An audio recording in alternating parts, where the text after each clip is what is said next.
الحمد لله وكفى والصلاة والسلام على عباده الذين اصطفى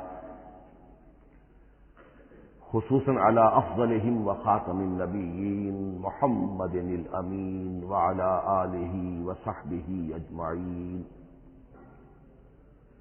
أما بعد فقد قال الله تبارك وتعالى كما ورد في سورة الزخرف: أعوذ بالله من الشيطان الرجيم بسم الله الرحمن الرحيم حاميم والكتاب المبين إنا جعلناه قرآنا عربيا لعلكم تعقلون وإنه في أم الكتاب لدينا لعلي حكيم. وقال تبارك وتعالى كما ورد في سورة الواقعة: فلا أقسم بمواقع النجوم وإنه لقسم لو تعلمون عظيم إنه لقرآن كريم في كتاب مكنون لا يمسه إلا المطهرون تنزيل من رب العالمين. وقال عز وجل كما ورد في آخر سورة الفجر: بل هو قرآن مجيد في لوح محفوظ. صدق الله العظيم. رب اشرح لي صدري ويسر لي أمري واحلل عقدة من لساني يفقهوا قولي. اللهم ربنا ألهمنا رشدنا وأعذنا من شرور أنفسنا. اللهم أرنا الحق حقا وارزقنا اتباعه وأرنا الباطل باطلا وارزقنا اجتنابه. اللهم ارحمنا بالقرآن العظيم واجعله لنا إماما ونورا وهدى ورحمة. اللهم ذكرنا منه ما نسينا وعلمنا منه ما جهلنا وارزقنا تلاوته آناء الليل وآناء النهار واجعله لنا حجة يا رب العالمین آمین. آج شعبان معظم کی 28ویں شب ہے اور ہم ماہ رمضان مبارک کے دوران نماز تراویح کے ساتھ دورہ ترجمہ قرآن کی تمہید کے طور پر آج اور کل تعارف قرآن کے ضمن میں بعض چیزوں پر غور کریں گے تاکہ اثناء دورہ ترجمہ قرآن یہ چیزیں آپ کے ذہن میں ایک پس منظر کے طور پر موجود رہیں. رمضان مبارک میں نماز تراویح کے ساتھ دورہ ترجمہ قرآن کا جو سلسلہ ہم نے شروع کیا اب اسے 15 برس سے زائد ہو چکے ہیں. الحمدللہ کہ اس کا چرچا اب وسیع و عریض پیمانے پر ہو چکا ہے، نہ صرف اندرون ملک بیرون ملک بھی. اس دوران میں خود میں نے جہاں تک مجھے یاد پڑتا ہے کم سے کم 6 مرتبہ دورہ ترجمہ قرآن کی تکمیل کی سعادت حاصل کی ہے. 2 مرتبہ اس سے قبل کراچی میں، 3 مرتبہ لاہور میں، 1 مرتبہ ملتان میں، 1 مرتبہ ابوظہبی میں. اور اس سال جو میں اپنی اب ضعیفی اور اپنے علالت کے باوجود یہ ہمت کر رہا ہوں اس کا ایک خاص سبب ہے، اور وہ یہ کہ اللہ کے فضل و کرم سے بعض صورتیں ایسی پیدا ہوئیں کہ کیبل ٹی وی پر میرے ان دروس قرآن یا دورہ ترجمہ قرآن کے کیسٹ دکھائے گئے بھارت میں، اور وہیں سے یہ درخواست بھی موصول ہوئی کہ ہم چاہتے ہیں کہ اسے سیٹلائٹ پر ٹیلی کاسٹ کرائیں، لیکن اس کے لیے اس کی جو ریکارڈنگ ہے اس کا معیار بہتر ہونا چاہیے. تو اس ضرورت کو پورا کرنے کے لیے میں یہ ہمت کر رہا ہوں. اگرچہ اب جو بھی عمر کی سطح ہے ومن نعمرہ ننکسہ فی الخلق، میری یادداشت بھی اتنی شارپ نہیں رہی ہے جتنے پہلی تھی. استحضار جو کراس ریفرنسز کا ہے وہ بھی اب اتنا نہیں ہے جتنا کہ پہلے تھا. اور کبھی کبھی میری زبان لڑکھڑاتی بھی ہے۔ ان تمام معذوریوں کے باوجود اس ایک اہم ضرورت کے تحت میں نے یہ ارادہ کیا۔ میں خود بھی اللہ سے دعا کرتا ہوں، آپ بھی اللہ سے دعا فرمائیں کہ اس ارادے کی تکمیل ہو جائے اور اس سلسلے کو اللہ تعالیٰ اپنے کلام پاک کے پیغام اور علم اور حکمت کی ایک بڑے پیمانے پر پورے عالم انسانیت میں پھیلانے کا ذریعہ بنا دے۔ تعارف قرآن کے ضمن میں سب سے پہلی بات جو سمجھنے کی ہے وہ یہ کہ قرآن مجید کے بارے میں ہمارا اجمالی عقیدہ کیا ہے۔ یہ 3 جملوں پر مشتمل ہو سکتا ہے۔ ہمارے نزدیک قرآن اللہ کا کلام ہے جو محمد الرسول اللہ صلی اللہ علیہ وسلم پر نازل ہوا، اور تیسرے یہ کہ یہ مکمل محفوظ شکل میں موجود ہے، بنوعاً اس میں نہ کوئی تحریف ہوئی ہے نہ کوئی تبدیلی ہوئی ہے۔ یہ کم سے کم 3 اجزاء ہیں ہمارے عقیدے کے قرآن مجید کے بارے میں۔ لیکن اب اس کی کچھ علمی توضیحات۔ سب سے پہلے یہ کہ کلام ہونا، اس کا اللہ کا کلام ہونا، اس لیے کہ آپ کے علم میں ہے یہ تورات جو حضرت موسیٰ علیہ السلام کو دی گئی تھی وہ لکھی ہوئی شکل میں پتھر کی تختیوں پر لکھی ہوئی صورت میں دی گئی تھی، اور قرآن مجید کی تنزیل جو محمد رسول اللہ صلی اللہ علیہ وسلم پر ہوئی ہے وہ ایک مختلف صورت میں ہوئی ہے۔ اس کو قرآن مجید خود اللہ کا کلام قرار دیتا ہے۔ چنانچہ سورہ توبہ کی آیت ہے، آیت نمبر 6، وَإِنْ أَحَدٌ مِّنَ الْمُشْرِكِينَ اسْتَجَارَكَ فَأَجِرْهُ حَتَّى يَسْمَعَ كَلَامَ اللَّهِ ثُمَّ أَبْلِغْهُ مَأْمَنَهُ۔ جب ہجرت کے 9ویں سال آخری وارننگ دی گئی تھی مشرکین عرب کو کہ اب صرف تمہیں چند مہینے کی مہلت دی جا رہی ہے، اس دوران میں آخری فیصلہ کر لو اسلام قبول کرنا ہے یا نہیں، اس لیے کہ اس کے بعد مشرکین عرب کے لیے کوئی رعایت نہیں ہوگی، جو لوگ اسلام قبول نہیں کریں گے انہیں تہہ تیغ کر دیا جائے گا۔ فَإِذَا انْسَلَخَ الْأَشْهُرُ الْحُرُمُ فَاقْتُلُوا الْمُشْرِكِينَ حَيْثُ وَجَدتُّمُوهُمْ۔ جب یہ مہلت ختم ہو جائے تو ان مشرکین کا قتل عام کرو۔ اس کی وضاحت پھر جب سورہ توبہ ہم پڑھیں گے تو اس وقت ہوگی، اس وقت یقیناً ذہن میں کچھ اشکالات آئیں گے، لیکن اس وقت اس ضمن میں تفصیلی بحث کا موقع نہیں۔ اب اس میں ایک استثناء رکھا گیا کہ ایک مشرک ہے وہ چاہتا ہے کہ اتنا بڑا چیلنج جو ہمیں دے دیا گیا تو ہمیں موقع دیا جائے کہ ہم آئیں، آپ کے پاس بیٹھیں، کچھ دن رہیں، اللہ کا کلام سنیں، آپ کیا بات منوانا چاہتے ہیں، اس کے لیے کیا دلائل ہیں، اس کو اچھی طرح سمجھیں، اس کا ہمیں موقع ہونا چاہیے۔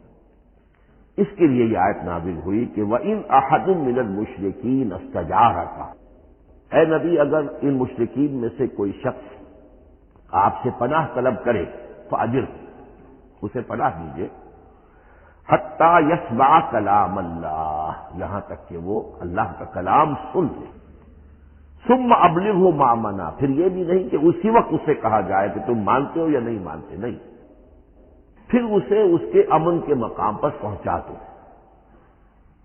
یہ جو آیت ہے اس میں لفظ کلیئر آ گیا کہ قرآن مجید اللہ کا کلام ہے۔ لیکن اب اسی تل کے اوٹ میں پہاڑ والا مسئلہ ہے، ٹپ آف آئس برگ، اس کے نیچے وہ کتنا بڑا سودا ہوتا ہے۔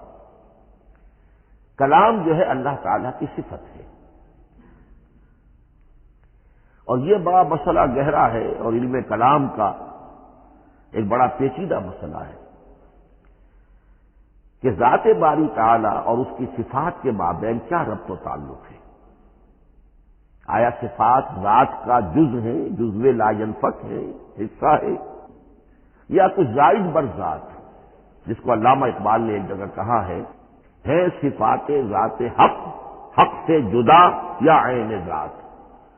یہ ہمارے علم کلام کا ایک بڑا پیچیدہ مسئلہ ہے، لیکن یہ کہ اس میں متکلمین کا جو تقریباً اجماعی فیصلہ ہے وہ 2 لفظوں میں آتا، لا عین ولا غیر، اللہ کی صفات نہ تو اس کی ذات کا عین ہے نہ اس کی ذات سے غیر ہے، بہت پیچیدہ شکل ہے، اور یہ بھی اس وقت کا میرا موضوع نہیں ہے، میں صرف کسی اور موضوع کے لیے صرف حوالے دے رہا ہوں۔ بہرحال قرآن مجید کا جو تعلق ہے ذات باری تعالیٰ کے ساتھ، وہ اس مسئلے سے بخوبی واضح ہو جاتا ہے کہ چونکہ یہ اللہ تعالیٰ کی صفت ہے، اور صفت کو ہم یہ نہیں کہہ سکتے کہ وہ ذات باری تعالیٰ سے جدا ہے، یہ بھی نہیں کہہ سکتے کہ اس کی ذات کا جزو لا ينفک ہے۔ کچھ اسی طرح کا تعلق ہے قرآن مجید کا ذات باری تعالیٰ کے ساتھ، لیکن یہ مسئلہ قرآن مجید میں خود بیان ہوا، اور سورہ حشر کی آیت میں تو یہ فرمایا گیا، اللہ تعالیٰ نے اپنے اس کلام کی عظمت کو یوں بیان کیا، وہ عظمت کما ہیا، جیسے کہ وہ فی الواقع ہے، اور جس کا کہ گویا کہ پورا ادراک ہمارے لیے اپنی بہت سی محدودیتوں کی وجہ سے ممکن نہیں ہے، لیکن ایک تمثیل کے پیرائے میں سمجھایا، لو انزلنا ھذا القرآن علی جبل لرأیتہ خاشعا متصدعا من خشیۃ اللہ وتلک الامثال نضربها للناس لعلهم یتفکرون۔ اگر ہم نے اس قرآن کو کسی پہاڑ پر اتار دیا ہوتا تو تم دیکھتے کہ وہ دب جاتا اور پھٹ جاتا اللہ کے خوف سے۔ اور یہ مثالیں ہیں جو ہم لوگوں کے لیے بیان کرتے ہیں تاکہ وہ غور کریں، تدبر کریں، سمجھیں۔ ما لا یدرک کلہ لا یدرک کلہ، اگرچہ بتمام و کمال عظمت قرآن کا فہم ان کے لیے ممکن نہیں ہے، لیکن کسی درجے میں تو کچھ انعکاس اس کا ہو جائے، کچھ اندازہ ہو جائے، انسان اپنی ذہنی سطح کے اعتبار سے، اس کی مناسبت سے کسی درجے میں عظمت قرآن کا اندازہ کر لے تو اللہ تعالیٰ کے ان الفاظ کو سامنے رکھے کہ لو انزلنا ھذا القرآن علی جبل لرأیتہ خاشعا متصدعا من خشیۃ اللہ۔ اب اس آیت کو سمجھنے کے لیے سورہ اعراف کی آیت نمبر 143 کو سمجھنا ہوگا، اسی اصول کے تحت کہ القرآن یفسر بعضہ بعضا، قرآن کا ایک حصہ دوسرے حصے کی تشریح کرتا ہے۔ وہاں یہ واقعہ بیان ہوا ہے کہ حضرت موسیٰ علیہ السلام کو جب اللہ تعالیٰ نے کوہ طور پر طلب فرمایا 30 راتوں کے لیے، جس میں بعد میں 10 کا اضافہ کر کے وہ ایک 40 رات کا ایک کورس بنا، دن رات، اس موقع پر جو مخاطبہ الہی، مکالمہ الہی سے مشرف ہوئے حضرت موسیٰ علیہ السلام، تو ان کی آتش شوق بھڑکی اور انہوں نے بڑی جرأت کر کے یہ درخواست کر دی، رب ارنی انظر الیک، پروردگار مجھے اپنا دیدار بھی عطا فرما، مجھے موقع عنایت فرما، میں تجھے دیکھ سکوں۔ یہ ان کی وہ آتش شوق کا مسئلہ ہے، لیکن جواب کیا ملا؟ لن ترانی، تو مجھے ہرگز نہیں دیکھ سکتے، ولکن انظر الی الجبل فإن استقر مکانا فسوف ترانی۔ لیکن ظاہر بات ہے کہ حضرت موسیٰ علیہ السلام کو بات سمجھانے کے لیے کچھ مشاہدہ بھی کرانا تھا۔ فرمایا تم مجھے نہیں دیکھ سکتے، البتہ اس سامنے کے پہاڑ پر نگاہ جماؤ، ہم اس پر اپنی ایک تجلی ڈالیں گے۔ یہ اگلی الفاظ کے اندر وضاحت ہے، میں یہاں پہلے سے بیان کر رہا ہوں سمجھانے کے لیے۔ اگر وہ پہاڑ ہماری اس تجلی کو، تجلی کسے کہتے ہیں؟ جلا، روشنی، تو اللہ تعالی کی طرف سے وہ خاص اس کے نور کا جب پرتو ہوتا ہے کسی شے پر تو وہ اس کی تجلی ہے۔ ہم اپنی ایک تجلی اس پہاڑ پر ڈالیں گے، اگر وہ اس کو جھیل جائے، اپنی جگہ کھڑا رہ جائے، تو تم سمجھنا کہ شاید تم بھی ہمیں دیکھ سکو۔ فلما تجلی ربہ للجبل، اب یہاں وہ لفظ آ گیا، جب اللہ نے تجلی اپنی پہاڑ پر ڈالی، جعلہ دکا وخر موسیٰ صاعقا، وہ پہاڑ ریزہ ریزہ ہو گیا اور حضرت موسیٰ بے ہوش ہو کر گر گئے۔ اب یہ بے ہوش ہو کر گر جانا، جبکہ وہ تجلی براہ راست بھی نہیں ہے، بالواسطہ ہے۔ مشاہدہ جو کر رہے حضرت موسیٰ وہ بالواسطہ ہے، تجلی پہاڑ پر ہے، لیکن یہ کہ اس کا بھی بالواسطہ اس کا جو ہوا ہے، اس کی جو تاثیر ہوئی حضرت موسیٰ علیہ السلام پر کہ وہ اس کی تاب نہ لا سکے اور بے ہوش ہو کر گر گئے۔ یہاں سے یہ بات سمجھ میں آتی ہے کہ یہ تجلی یہ ذات باری تعالیٰ تھی جس نے کوہ طور کو جلا کر بھسم کر دیا یا ٹکڑے ٹکڑے کر دیا، ریزہ ریزہ کر دیا۔ اب ذات الہی کے ساتھ جو تعلق ہے کلام الہی کا، اور یہ صفت جو لا عین ولا غیر کے درجے میں ہے ذات کے ساتھ، تو وہی تاثیر اس کلام الہی کی بھی ہے۔ لو انزلنا هذا القرآن على جبل لرأيته خاشعا متصدعا من خشية الله وتلك الامثال نضربها للناس لعلهم يتفكرون۔ اس حقیقت کو اس دور میں میں اپنے مطالعے کی محدودیت کا اعتراف کرتے ہوئے عرض کر رہا ہوں کہ میرے نزدیک جس قدر پرشکوہ انداز میں علامہ اقبال نے بیان کیا ہے اسی کیفیت کو وہ شاید اس کی کوئی مثال نہ مل سکے۔ فاش گویم آنکھ در دل مزمرست یہ کتابیں نیست چیزیں دیگرست، میں صاف ہی کہہ دیتا ہوں جو میرے دل میں چھپی ہوئی بات ہے۔ فاش گویم آنکھ در دل مزمرست یہ کتابیں نیست، اس قرآن کو کتاب نہ سمجھنا، یہ کچھ اور شے ہے، چیزیں دیگرست۔ اب وہ چیزیں دیگر کیا ہے؟ وہی جو میں نے عرض کیا، ذات باری تعالیٰ اور کلام کا صفت باری تعالیٰ ہونا، اس کے بنا پر جو مناسبت ہے، جو قرب ہے، جو مشابہت ہے۔ مثل حق پنہاؤ ہم پیداستو زندہ پائندہ گویاستو۔ اس کلام میں اللہ تعالیٰ کی ساری صفات کا انعکاس موجود ہے۔ یہ بات ویسے بھی سمجھ میں آتی ہے، کوئی شخص ذرا گفتگو کرے، چند جملے جب وہ ادا کرے گا اپنی زبان سے تو معلوم ہو جائے گا کہ اس کے فہم کا، اس کی دانش کا، اس کے مطالعے کا حدود اربع کیا ہے اور اس کے ذہن کی سطح کیا، سمجھ میں آ جائے گی بات۔ اس لیے کہ کلام جو ہے وہ متکلم کی پوری شخصیت کی عکاسی کر رہا ہوتا ہے۔ سانس بازی راگ پایا، چند جملے کسی نے کہا، پتہ چل گیا کہ یہ کس سطح کے آدمی ہیں، علمی اعتبار سے، معلوماتی اعتبار سے، تہذیبی اعتبار سے، کلچرڈ ہیں یا نہیں ہیں، یہ ساری باتیں چند جملوں میں واضح ہو جائیں گی۔ تو اللہ تعالیٰ کی بھی جملہ صفات کا عکس اس قرآن میں موجود ہے۔ ان میں سے جن چند چیزوں کا ذکر علامہ نے شعر میں کیا، وہ جو سورہ حدید کی آیت ہے، هو الاول والآخر والظاہر والباطن، اللہ الظاہر بھی ہے الباطن بھی ہے، اتنا ظاہر کہ اس سے زیادہ ظاہر کوئی شے نہیں اور اتنا باطن کہ اس سے زیادہ چھپی ہوئی کوئی شے نہیں۔ اسی لیے حضور سے جو منقول ہیں الفاظ کہ پروردگار انت الظاہر فلیس فوقک شیء وانت الباطن فلیس دونک شیء، یہی کیفیت قرآن کی ہے۔ مثل حق پنہاں ہم پیداستو، پنہاں بھی ہے ظاہر بھی ہے، جیسے ذات باری تعالی اور جیسے اللہ تعالیٰ کی شان ہے جو آیت الکرسی کے شروع میں آئی، الحی القیوم، مثل حق پنہاؤ ہم پیداستو زندہ ہو پائندہ ہو گویاستو۔ یہ قرآن جو ہے اللہ تعالیٰ کی صفات کا ایک عکس اپنے اندر رکھتا ہے۔ اس سے ذرا آگے چلیے،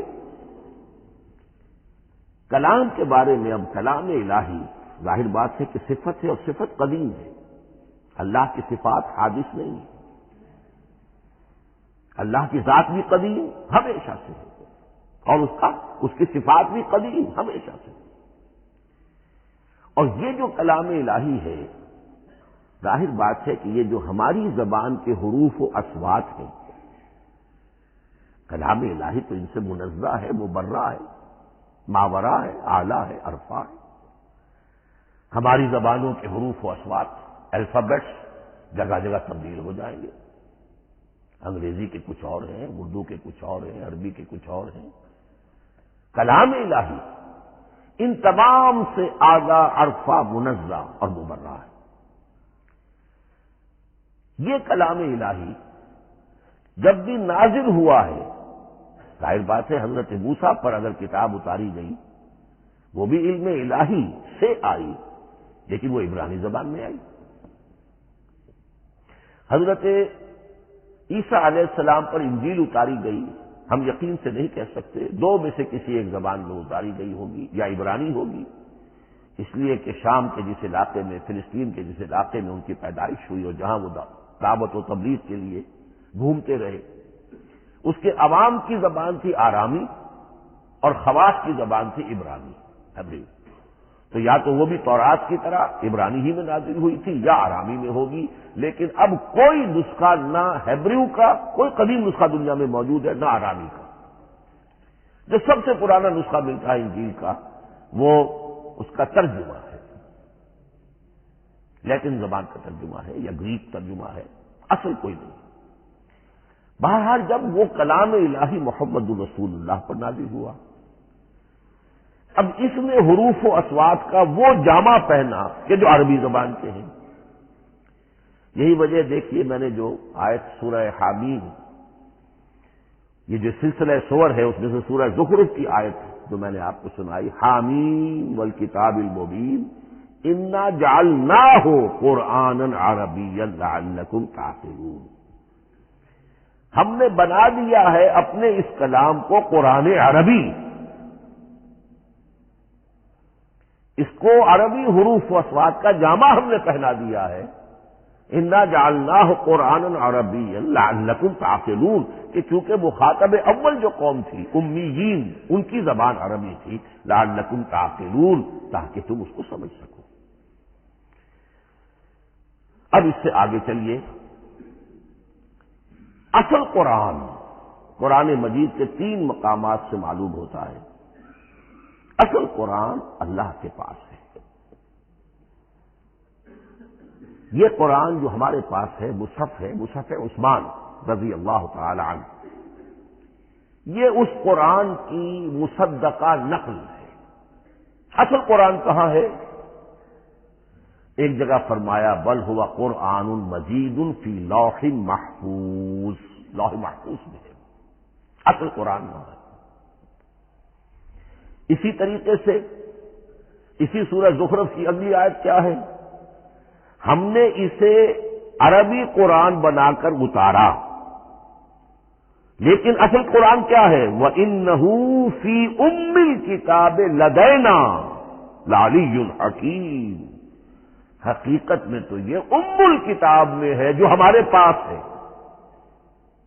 اور علی ہے بہت بلند، حکیم بڑی حکمت والا، یا محکم مضبوط، حکیم کے دونوں معنی۔ استحکام بھی اسی ہے، کاف اور میم کے مادے سے بنا ہے، کسی شے کا پختہ ہو جانا، مضبوط ہو جانا، اور عقل کی پختگی وہ حکمت ہے، وہ دانائی ہے۔ اس اعتبار سے نوٹ کیجئے، اصل قرآن کہاں ہے؟ لوح محفوظ میں۔ اصل قرآن کہاں ہے؟ ام الکتاب میں۔ اسی کو کہا گیا ہے ایک اور مقام پر، فی صحف مکرمۃ مرفوعۃ مطہرۃ بایدی سفرۃ کرام بررہ۔ یہ قرآن، اصل قرآن تو بڑے صحیفوں میں، ان صحیفوں میں ہے، ان صفحات میں ہے، ان اوراق میں ہے، جس کی شان کیا ہے؟ مکرمۃ، ان کی انتہائی تعظیم کی جاتی ہے، مطہرۃ، نہایت پاک صحیفے، فی صحف مکرمۃ مرفوعۃ، بلند و بالا، مطہرۃ بایدی سفرۃ کرام بررہ، ان فرشتوں کے ہاتھ میں جو بہت باعزت، بہت اونچے درجے کے، ان کے ہاتھوں میں ہے۔ وہ لوگ ہیں کہ جب جن کی تحویل میں ہے یہ کلام پاک، فی صحف مکرمۃ مرفوعۃ مطہرۃ بایدی سفرۃ کرام بررہ۔ اب اسی کو بیان کیا ہے سورہ واقعہ میں، فلا اقسم بمواقع النجوم، تو نہیں، میں قسم کھاتا ہوں ستاروں کے ڈوبنے کی جگہ کی۔ وَإِنَّهُ لَوْ تَعْلَمُونَ لَقَسَمٌ عَظِيمٌ، وَإِنَّهُ لَقَسَمٌ لَوْ تَعْلَمُونَ عَظِيمٌ، اور اگر تم جان سکتے تو یہ بہت بڑی قسم ہے جو ہم نے کھائی ہے، بہت بڑی گواہی ہے جو ہم نے پیش کی ہے۔ اب تدریجاً اس کا انکشاف ہو رہا ہے. یہ آج جو تصور ہے بلیک ہولز کا، اس سے کچھ اندازہ ہوتا ہے یہ ستارے کہاں ڈوب جاتے ہیں. بڑے بڑے ستارے نسیم منسیہ ہو جاتے ہیں. ستارے نہیں، پوری پوری گیلیکسیز اس میں گم ہو جاتی ہیں. وہ مقبرے ہیں بڑی بڑی گیلیکسیز کے. فلا اقسم بمواقع النجوم وانه لقسم لو تعلمون عظیم انه لقرآن کریم. یہ قرآن ہے بہت باعزت، فی کتاب مکنون، اور یہ اس کتاب میں جو چھپی ہوئی ہے. یہ لوح مکنون کا لفظ آتا ہے قرآن مجید میں. جیسے موتی ہوتے ہیں انہیں چھپا کر رکھا جاتا ہے ڈبیوں میں، مخملی ڈبیوں کے اندر موتیوں کو، اسی طریقے سے فی کتاب مکنون. لا یمسہ الا المطہرون. وہ صحیفے بھی بہت مطہرہ تھے اور ان کو چھو نہیں سکتے مگر وہی جو انتہائی پاک ہے. ملائکہ مقربین، جن کے قریب سے بھی ہو کر معصیت یا گناہ کا کوئی تصور تک نہیں گزر سکتا، وہ ہے جو اس کو چھوتے ہیں. ان کے ہاتھوں میں ہے، ان کی تحویل میں ہے. یہ ہے وہ چیزیں کہ جس سے اندازہ ہوا کہ اصل قرآن کہاں ہے. یہ جو ہمارے پاس ہے در حقیقت یہ نقل مطابق اصل ہے، مصدقہ نقل ہے. اب اس میں آپ سے عرض کر دوں کہ ایک بہت خوبصورت بات ہمیں جو ملتی ہے، تورات میں جو استثناء، جو صفر استثناء ہے، ڈیوٹرانومی، اس کے 18ویں باب میں 18ویں اور 19ویں آیات جو ہیں اس میں ذکر موجود ہے. میں ان کے لیے انہی کے بھائیوں میں سے تیری مانند ایک نبی برپا کروں گا. اللہ تعالیٰ کلام فرما رہے ہیں یہاں حضرت موسیٰ علیہ السلام سے. آج بھی موجود ہے اولڈ ٹیسٹمنٹ، ڈیوٹرانومی یا کتاب استثناء، صفر استثناء، اس کا 18واں باب، اس کی 18ویں اور 19ویں آیات، جب چاہیں جا کر دیکھیں. میں ان کے لیے ان کے بھائیوں ہی میں سے تیری مانند ایک رسول اٹھاؤں گا. میں ان کے لیے انہی کے بھائیوں میں سے تیری مانند ایک نبی برپا کروں گا اور اپنا کلام اس کے منہ میں ڈالوں گا، اور جو کچھ میں اس سے کہوں گا وہی وہ ان سے کہے گا. یہ ہے جو پیشین گوئی ہے محمد الرسول اللہ صلی اللہ علیہ وسلم. اور یہاں وہ فرق واضح کر دیا گیا، اے موسیٰ تم سے تو یا تو ہم نے کلام کیا ہے یا تمہیں جو کتاب دی ہے وہ لکھی ہوئی دی ہے، لیکن جو نبی تیری ہی مانند میں برپا کروں گا. اب اس میں بھی نوٹ کرنے کی بات ہے کہ حضرت موسیٰ کے مشابہ نبی اکرم صلی اللہ علیہ وسلم کے سوا کوئی نبی نہیں. صاحب کتاب وہ بھی تھے، صاحب کتاب محمد بھی ہے. صاحب امت وہ بھی تھے اور صاحب امت محمد رسول اللہ. تیری مانند صاحب شریعت. حضرت عیسیٰ صاحب شریعت نہیں تھے، شریعت موسوی ہی کو نافذ کرنے کے لیے آئے تھے. ان کی حیثیت دین موسوی کے مجدد کی تھی. ویسے نبی تھے، اللہ کے فضل و کرم سے نبی تھے، اس میں کوئی شک نہیں، رسول تھے. لیکن یہ کہ ان کے کام کی نوعیت کیا تھی، اس لیے کہ کوئی نئی شریعت لے کر نہیں آئے. اب بھی انجیل میں الفاظ موجود ہیں، don't think I have come to destroy law. جو موزائک لا جسے یہ کہتے ہیں، شریعت موسوی، وہ تم پر نافذ رہے گی، تم اس کی پابندی کرو. چونکہ صاحب شریعت رسول یا موسیٰ یا محمد صلی اللہ علیہ وسلم علیہ الصلوۃ والسلام. تو میں ان کے بھائیوں میں سے، اب بھائی کون ہوں گے؟ ظاہر بات ہے بنی اسرائیل، ان کے کزنس کون ہیں؟ بنی اسماعیل. بنی اسرائیل تو جو بھی نبی ہے وہ انہی میں سے ہے، ان کے بھائیوں میں سے. تو بھائی تو ہوگا، ان کا کزن ہوگا. اب وہ کون ہے؟ بنی اسماعیل. آپ نے ابھی سنا ہوگا جب پیس ٹریٹی ہوئی تھی اور کلنٹن صاحب آئے تھے، اور وہاں جب شاہ حسین جو ہیں اردن کے وہ بھی آئے اور بغل گیر ہوئے تھے، اسرائیل کے وزیر اعظم تھے، تو اس وقت یہ لفظ استعمال کیا تھا صدر کلنٹن نے کہ آپ لوگ تو آپس میں کزنز ہیں، کزن استعمال کیا تھا.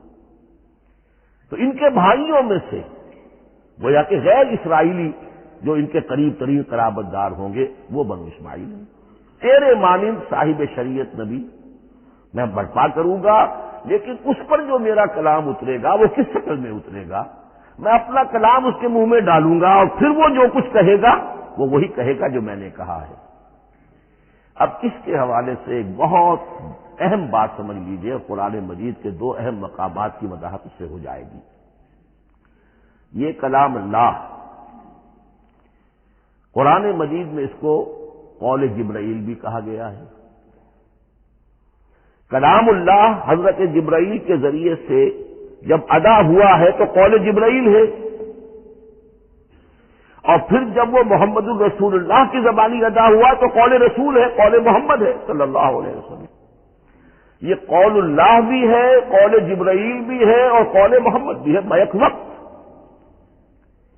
یہ بات دیکھیے سورہ انفطار میں اذا السماء انفطرت، اس میں یہ جو الفاظ آئے ہیں انہ لقول رسول کریم، سورۃ تکویر اذا الشمس كورت، انہ لقول رسول کریم ذی قوت عند ذی العرش مکین مطاع ثم امین وما صاحبکم بمجنون۔ یہ یہاں پر حضرت جبرائیل کا ذکر ہو رہا ہے۔ وما ہوا بقول شیطان الرجیم، محمد تک اس قرآن کو لانے والا تو وہ بلند پائے کا فرشتہ ہے، یہ کوئی شیطان رجیم نہیں ہے۔ اس لیے کہ مکے والوں نے کہہ دیا تھا ہو سکتا ہے کوئی مجروح آئی ہو محمد پر، اور اس مجروح نے کوئی الٹی سیدھی بات سکھا دی ہو، نہیں۔ انہ لقول رسول کریم، یہاں رسول کریم کون ہے؟ حضرت جبرائیل۔ انہ لقول رسول کریم ذی قوت عند ذی العرش مکین، بڑی قوت والا اور جس کا بڑا اونچا مقام اور مرتبہ ہے عرش والے کے قریب۔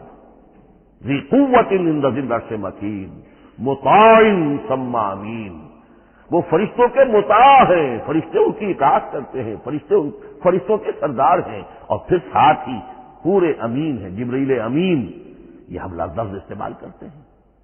اور اس کے بعد آگے جا کے فرمایا وما ہوا بقول شیطان الرجیم، یہ کسی شیطان رجیم کا قول نہیں ہے۔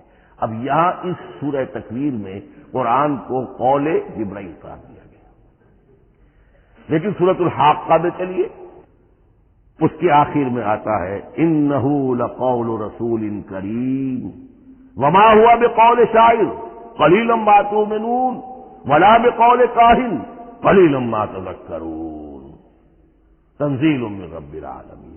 یہاں اب رسول کریم سے مراد محمد الرسول اللہ صلی اللہ علیہ وسلم، یہ کسی شاعر کا قول نہیں ہے، کسی کاہن کا قول نہیں ہے، یعنی جس کے زبانی یہ قرآن لوگوں کے سامنے آ رہا ہے۔ جبرائیل کا قول ہو کر تو محمد پر نازل ہوا صلی اللہ علیہ وسلم، لیکن اب لوگوں کے سامنے وہ قول محمد بن کر آ رہا ہے۔ انہ لقول رسول کریم وما ہوا بقول شاعر قلیلا ما تؤمنون ولا بقول کاہن قلیلا ما تذکرون تنزیل من رب العالمین۔ تو قرآن مجید کلام اللہ ہے، پھر وہ قول جبرائیل بنا جب جبرائیل نے آ کر محمد کو سنایا، اور پھر وہ قول محمد بنا جب محمد کی زبان مبارک سے لوگوں نے اسے سنا، اہل عرب نے سنا، اور پھر وہ بات پھیلتی چلی گئی۔ اب آخری بحث اس موضوع پر جو ہے وہ یہ ہے، کلام الہی کی 3 صورتیں ہیں جو قرآن مجید میں سورہ شورى کی آیت نمبر 51 میں بیان ہوئی ہے۔ وما كان لبشر ان يكلمه اللہ، کسی بشر، کسی انسان کی یہ حیثیت نہیں ہے، مقام نہیں ہے کہ اللہ اس سے کلام کرے۔ یہ نہیں کہا کہ اللہ کے لیے ممکن نہیں ہے، نہیں، اللہ کے لیے تو ہر شے ممکن ہے، لیکن کسی بشر کا یہ مقام نہیں ہے کہ اللہ اس سے کلام کرے۔ مخلوق ہے، بشر ہے۔ ما كان لبشر ان يكلمه اللہ الا اب 3 شکلیں آئیں، الا وحیا او من وراء حجاب او يرسل رسولا فيوحي باذنه ما يشاء انه علی حکیم۔ 3 صورتیں ہیں کلام الہی کی، یا تو براہ راست اللہ وحی کرتا ہے بغیر کسی فرشتے کی درمیان میں ذریعہ بنائے ہوئے، اسی کا نام الہام ہے، اسی کا نام تحدیث ہے۔ یہ غیر نبی کے ساتھ بھی ہوتا ہے، حضور نے فرمایا ہر نبی کی امت میں محدث ہوتے تھے جن سے اللہ کلام کرتا تھا، اور میری امت کا محدث عمر رضی اللہ تعالی، محدث نہیں، محدث کے معنی ہے علم حدیث کا ماہر۔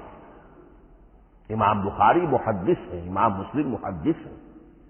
محدث تحدیث سے مفعول بنا جس سے بات کی جاتی ہے، محدث۔ اللہ بات کرتا ہے، اللہ دل میں ڈال دیتا ہے، القاء ہو جاتا ہے، الہام ہو جاتا ہے، کوئی فرشتہ درمیان میں نہیں، براہ راست۔ دوسری شکل کلام کی کیا ہے؟ او من ورائے حجاب، یہ ہمارے علم کی حد تک صرف حضرت موسیٰ علیہ السلام کی شان تھی، استثنائی شان۔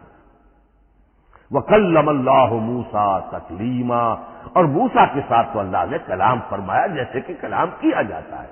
فرق کیا تھا؟ من ورائے حجاب، پردہ تھا، دیکھ نہیں سکتے تھے، تبھی تو ان کی وہ آتشی شوق بھڑکی تھی۔ کیا قیامت ہے کہ چلمن سے لگے بیٹھے ہیں، ساتھ چھٹتے بھی نہیں، سامنے آتے بھی نہیں، کلام بھی فرما رہے ہیں، لیکن یہ کہ بات مجھے دیدار عطا کرنے کے لیے تیار نہیں، رب ارنی انظر الیک۔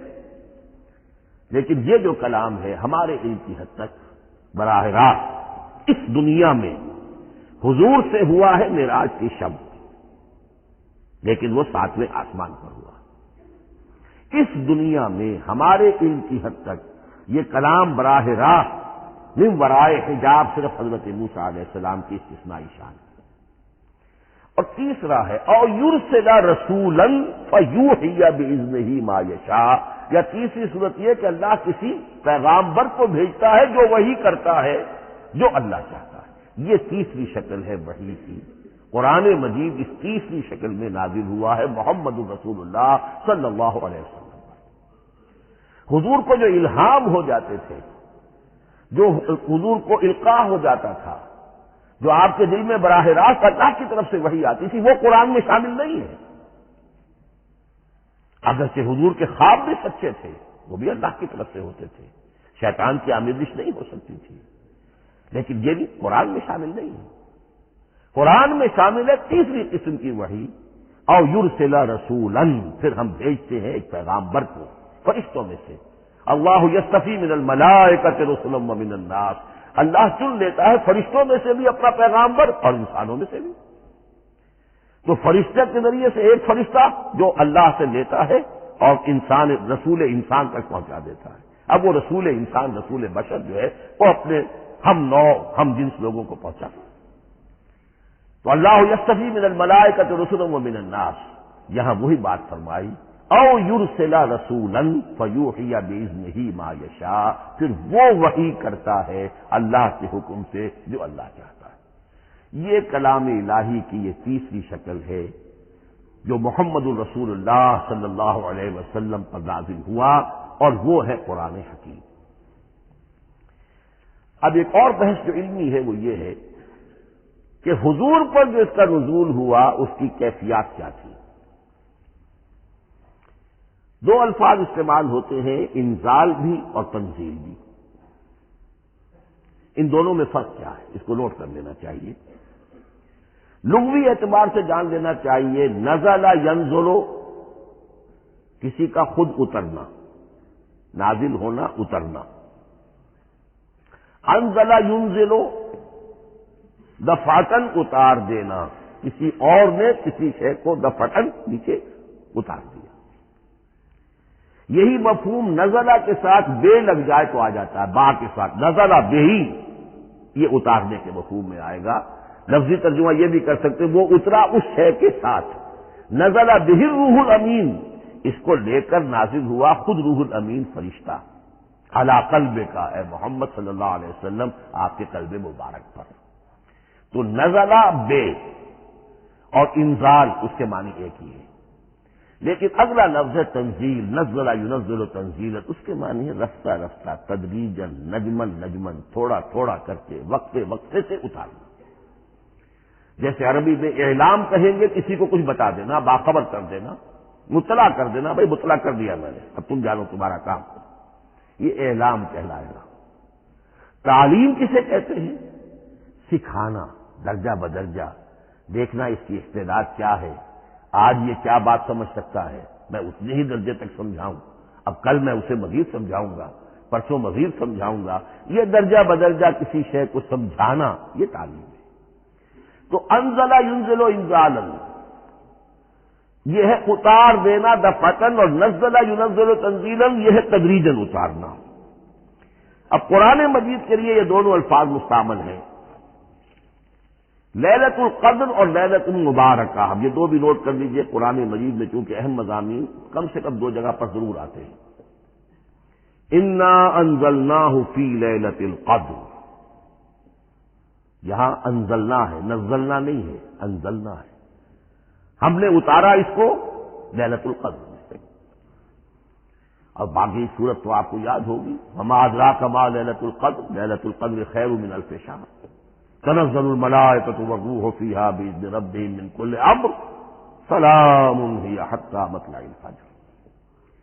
لیکن یہ اہم مضمون قرآن مجید میں دوسری جگہ بھی ہے، سورہ دخان کے شروع میں فرمایا حامیم والکتاب المبین انا انزلناہ فی لیلۃ مبارکۃ انا کنا منذرین فیہا یفرق کل امر حکیم امرا من عندنا انا کنا مرسلین رحمتا من ربک انہ هو السمیع العلیم۔ یہ لیلۃ المبارکہ ہے، ایک ہی ہے، لیلۃ القدر اور لیلۃ المبارکہ، ان دونوں کے لیے وہی انزلنا کا لفظ آیا۔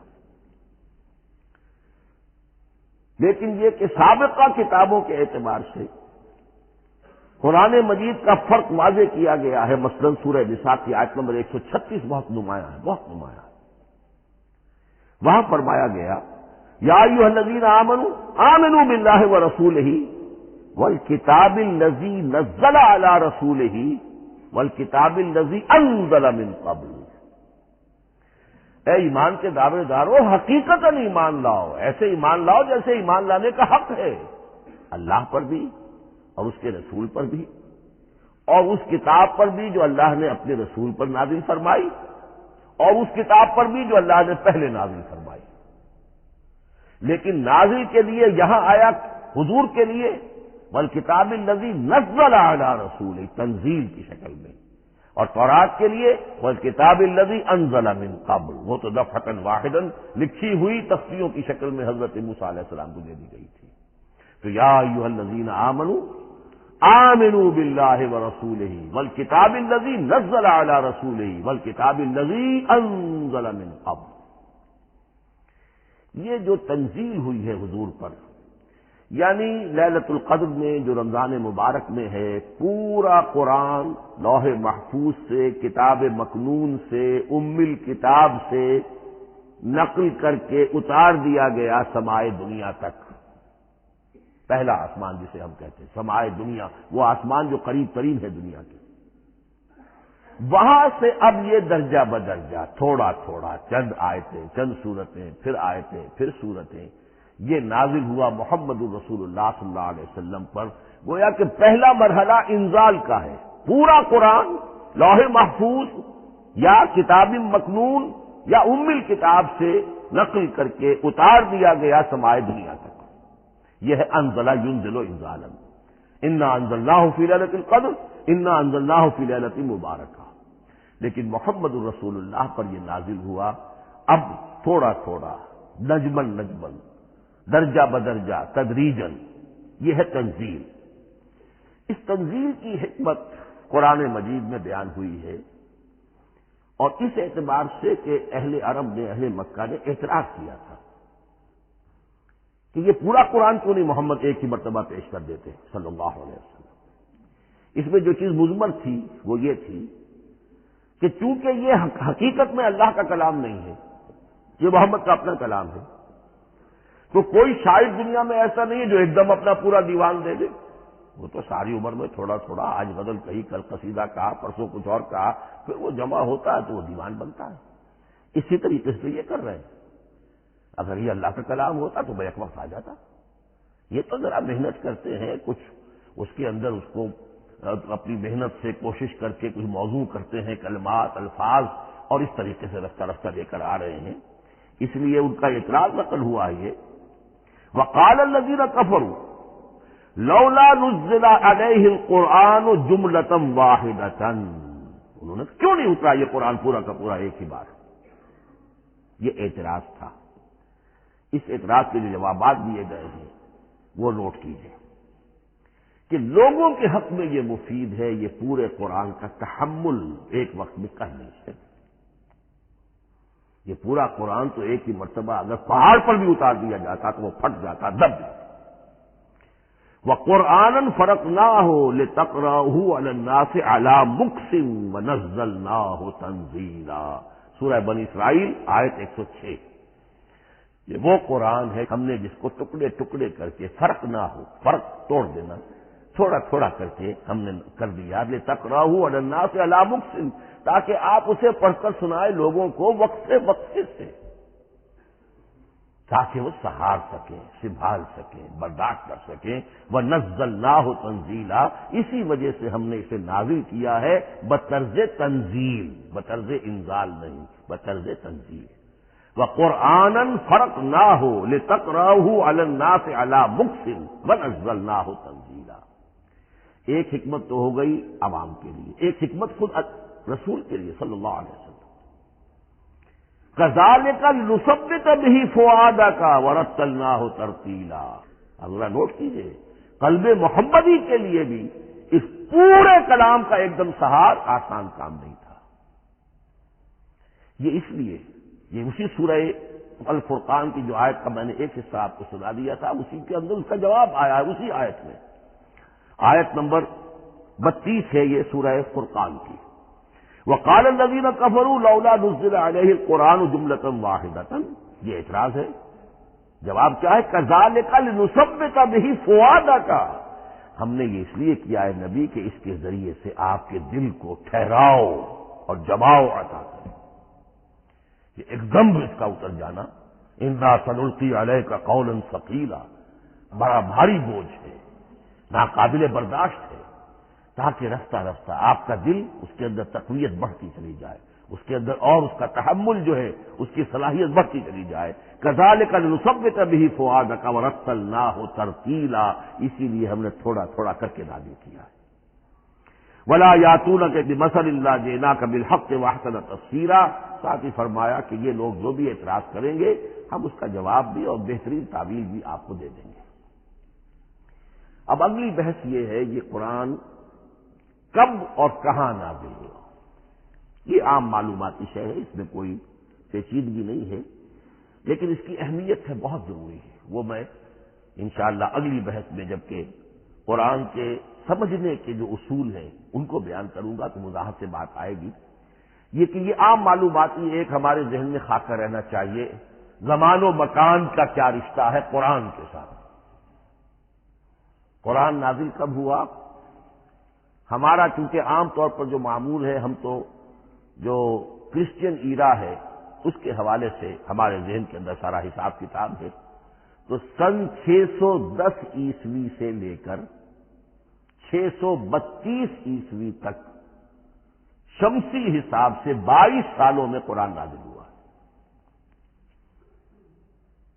571 حضور کی ولادت کا سال ہے، 571 عیسوی۔ 610 میں آپ 39 سال کے ہوئے، لیکن قمری حساب سے 40 کے ہو چکے۔ 610 میں قرآن کی تنزیل شروع ہوئی اور 632 میں آپ کا انتقال ہوا۔ 22 برس زمانی اعتبار سے نقشہ ذہن میں رکھیے، اور اسے ہم اگر دوسرے حساب سے کہیں گے تو عام الفیل، وہ جو ابرہہ آیا تھا بیت اللہ کو ڈھانے کے لیے، وہ سال عربوں میں بہت مشہور ہو گیا تھا، اور وہی سال حضور کی ولادت کا ہے، تو عام الفیل ہی میں حضور کی ولادت ہوئی، لہذا 40 عام الفیل میں قرآن مجید کا نزول شروع ہوا، اور 11 ہجری تک یہ 23 برس بنتے ہیں قمری حساب سے۔ ایک رائے یہ بھی ہے کہ قرآن کا نزول 20 برس میں ہوا ہے، اور اس میں وضاحت یہ ہے کہ پہلے 3 سال اللہ تعالی نے ایک فرشتے کو، حضرت اسرافیل علیہ السلام کو مامور کیا تھا حضور کی تعلیم پر۔ دنیاوی اعتبار سے حضور نے کوئی تعلیم حاصل نہیں کی، آپ امی تھے، آپ نے دنیاوی اعتبار سے کسی کے سامنے زانو تلمس طے نہیں کیا، کہیں کوئی تعلیم حاصل نہیں کی، کہیں کوئی تحصیل علم نہیں کی، لیکن اللہ تعالیٰ نے علمہ شدید القوا، اللہ تعالیٰ نے جو کچھ انہیں سکھایا ہے، جو علم انہیں عطا کیا ہے، تو ایک روایت یہ ہے کہ 3 برس تک، اور اس کے بعد پھر قرآن نازل ہونا شروع ہوا تو 20 برس تک قرآن نازل ہوا، لیکن وہ لوگ بھی مانتے ہیں کہ سورہ علق کی آیتیں نازل ہو چکی تھی، پھر 3 برس کا وقفہ ہے۔ سورہ علق کی آیتیں کیا ہے؟ جو پہلی وحی ہے، اقرا بسم ربک الذی خلق خلق الانسان من علق اقرا وربک الاکرم الذی علم بالقلم علم الانسان ما لم یعلم، گویا کہ بسم اللہ ہو رہی ہے محمد رسول اللہ صلی اللہ علیہ وسلم کی تعلیم کی، اور جن گھرانوں میں یہ رواج ابھی تک چل رہا ہو، بسم اللہ بچوں کی کراتے ہیں، ایک تقریب کی شکل میں منعقد کرتے ہیں، ہمارے ہاں یہ رواج تھا، اب ہم چھوڑ چکے ہیں، کہ جو تقریب بھی حضور کی اور صحابہ کی زندگیوں سے ثابت نہ ہو، ہمیں کوشش کرنی چاہیے کہ ان تقریبات کا سلسلہ منقطع کریں۔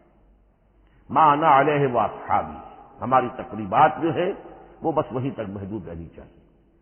بہرحال وہ جو ایک چلتی ہے روایت، 4 سال 4 مہینے 4 دن کا بچہ یا بچی ہے تو بسم اللہ یہی آیتیں پڑھی جاتی ہیں، پڑھ تو نہیں سکتا، انگلی رکھ کر پڑھانے والا کوئی عالم دین بیٹھ جاتا ہے سامنے، وہ نہا دھو کر بچہ یا بچی بیٹھی ہوئی ہے اور اس کو اقرا بسم ربک الذی خلق خلق الانسان من علق اقرا وربک الاکرم الذی علم بالقلم علم الانسان ما لم یعلم۔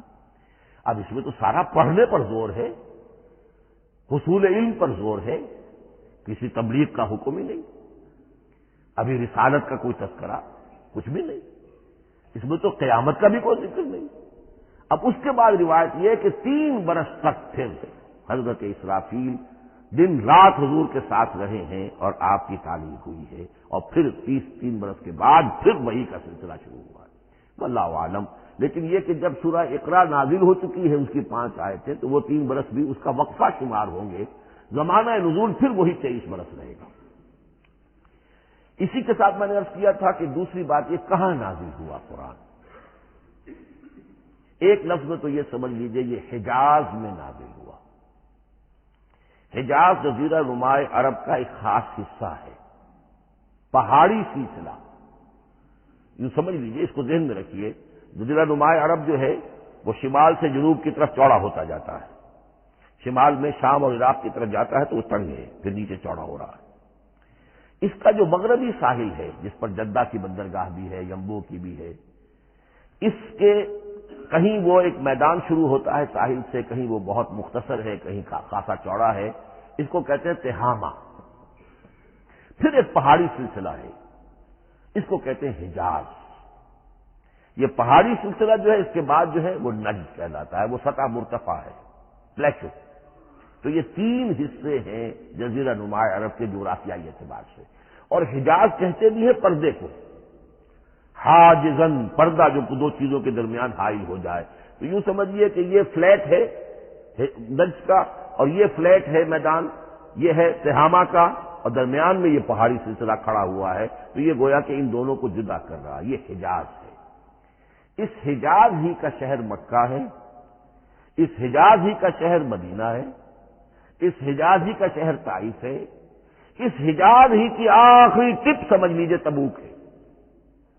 تو حضور صلی اللہ علیہ وسلم کی پوری زندگی آغاز وحی کے بعد سے لے کر وہ اسی علاقے کے اندر، پہلے آپ مکے میں تھے، قرآن مجید کی جو صورتیں اس دور میں نازل ہوئیں یا آیتیں نازل وہ مکیات کہلاتی ہیں۔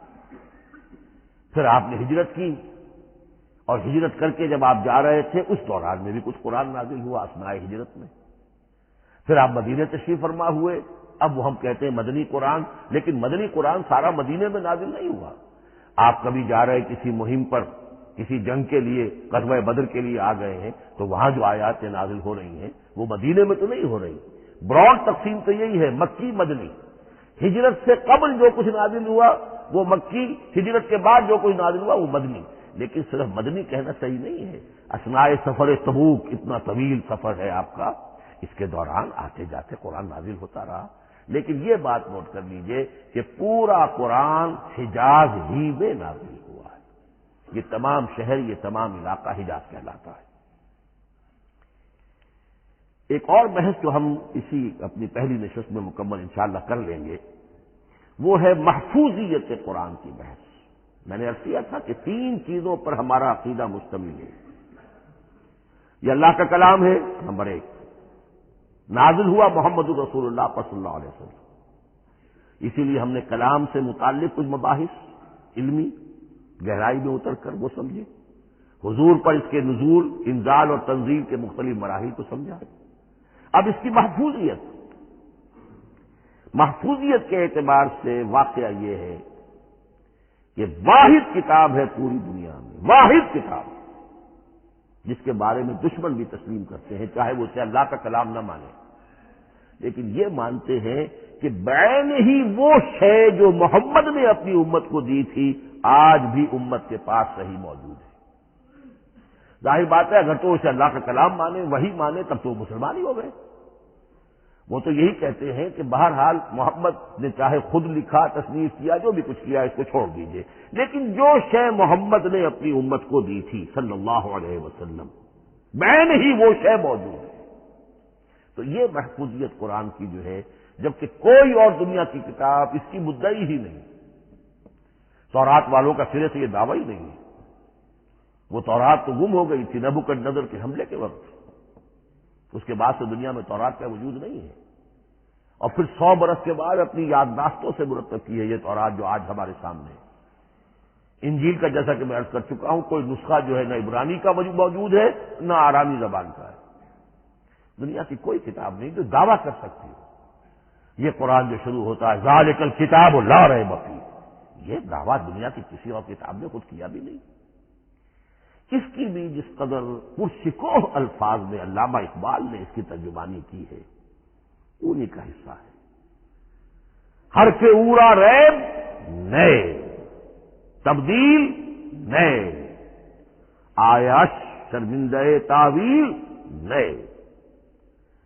اس قرآن کے کسی حرف میں کوئی تحریف ہو جانا نہیں، امکان ہی نہیں، قطعی طور پر کسی لفظ کا بدل دیا جانا نہیں، حرف اورا ریب نئے، تبدیل نئے، اس میں کسی کا شک پر مبنی ہونا نہیں، آیش شرمندہ تعویل نئے، اس کی آیت کوئی بھی ایسی نہیں جسے تروڑا مروڑا جا سکے، یہ اپنی حفاظت خود کرتی ہے۔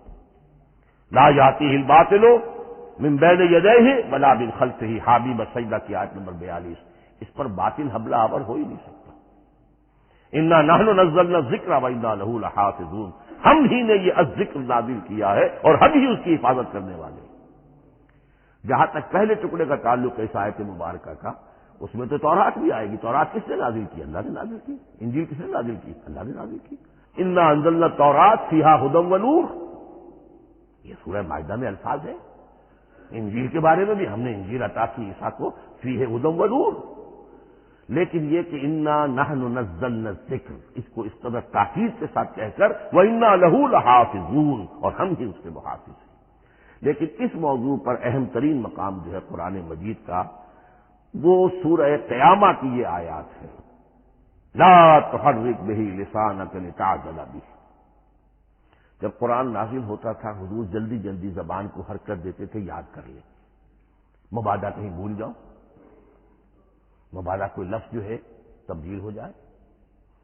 یہ مشقت جو آپ جھیل رہے تھے اس سے اللہ نے روک دیا، از راہ شفقت اور محبت۔ لا تحرک بہ لسانک لتعجل بہ ان علینا جمعہ وقرآنہ، ہمارے ذمے ہے اس کو جمع کر دینا، آپ کے سینے میں جمع کر دیں گے اس کو، اور صرف جمع کرنا نہیں، قرآن ترتیب۔ قرآن ہوتا ہے پڑھا جاتا ترتیب سے، یعنی ترتیب نزولی، یہ بعد میں ہماری علیحدہ بحث بھی آئے گی کہ ترتیب نزولی اور ہے، ترتیب مصحف اور ہے، یہ ترتیب بھی ہم کروا دیں گے، یہ بھی ہمارے ذمے ہے۔ ان علینا جمعہ وقرآنہ فاذا قرأناہ فاتبع قرآنہ، پھر جب ہم جس ترتیب سے پھر آپ کو پڑھائیں اسی ترتیب کی پیروی کیجیے۔ یہ جو ہے کہ قرآن کا جمع اور تدوین، یہ بھی اللہ تعالیٰ نے اس کی ضمانت لی، اور اس کی ترتیب بھی اللہ تعالیٰ ہی کی ضمانت سے ہے۔ اس اعتبار سے محفوظیت قرآن کے یہ دونوں پہلو ہمارے سامنے رہنے چاہیے۔ بارک اللہ لی ولکم فی القرآن العظیم ونفعنی وإیاکم بالآیات والذکر الحکیم۔